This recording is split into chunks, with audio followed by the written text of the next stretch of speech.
Good morning, everyone. My name is MightyStream. I'm going to do your October the 1st spiritual principle a day in a meditation.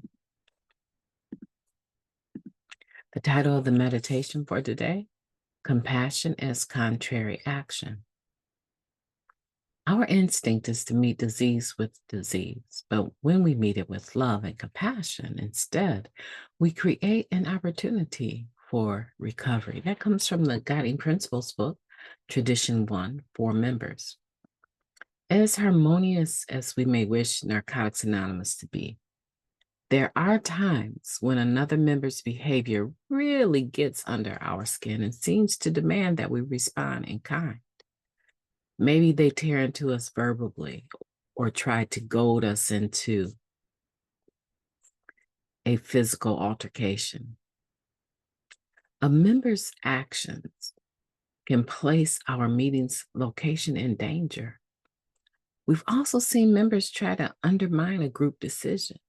And when it doesn't go their way, take to social media to badmouth NA. And what about members who act in these ways but never make amends for their behavior? How dare they mess with our serenity? Our first impulse will likely be to respond to another's resentment, selfishness, or accusations with our own.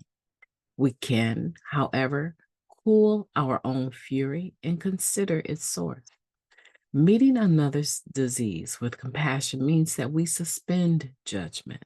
We try to separate the person from their disease. Maybe they're going through a rough time.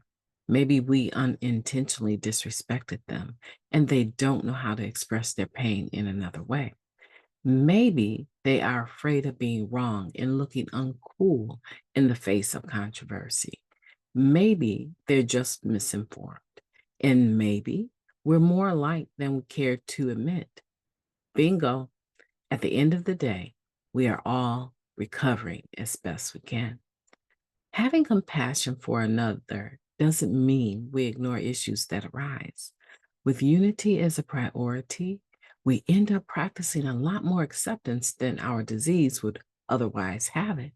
We may not understand where someone is coming from, but we can recognize the feelings and relate.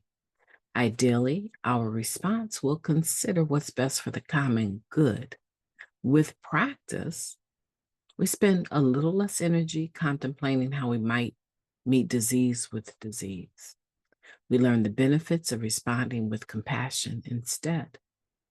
Next time someone flips out on me or the group, I'll test out meeting them with compassion instead of ego.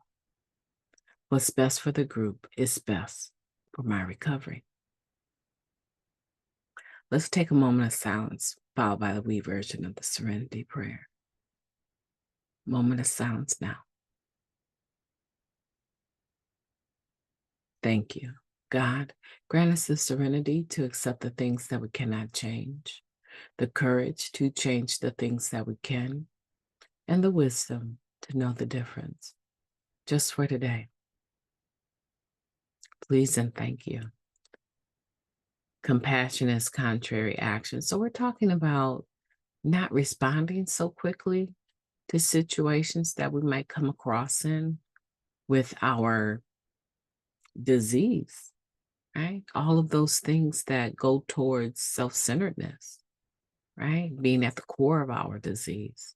All of those things that go towards that or serve that purpose. We need to take the time to take a moment of silence and reconsider how we respond.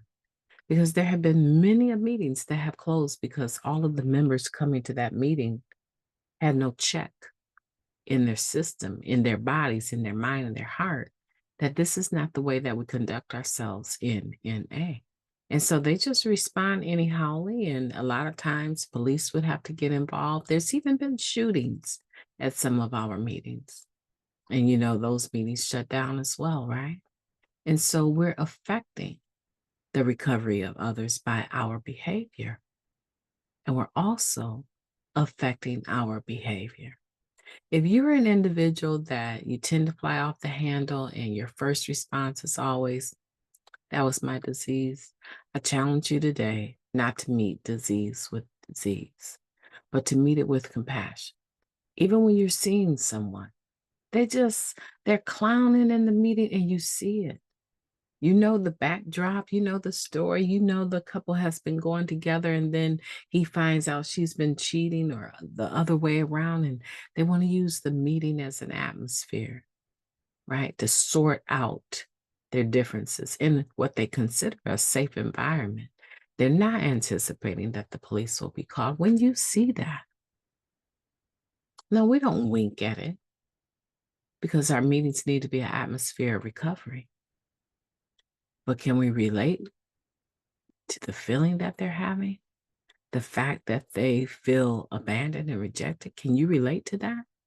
Can you have empathy in that and still handle things properly for the benefit of recovery, the common good for everyone, including yourself? My name is Mighty Stream. I've enjoyed talking to you today. I hope that you will have a beautiful day on purpose.